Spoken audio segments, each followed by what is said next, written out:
Hi guys, today I'm removing the decals of the boat with a hot air gun.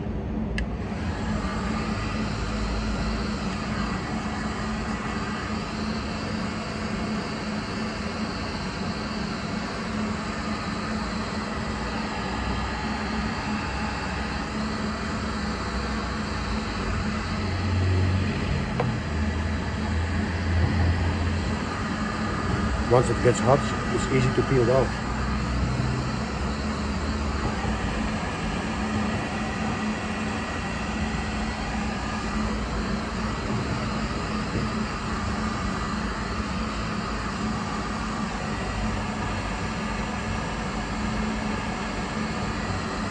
I believe this to be the original decal, so like 20 years old I think. Maybe somebody replaced it, but I don't think so. It goes out quite easy.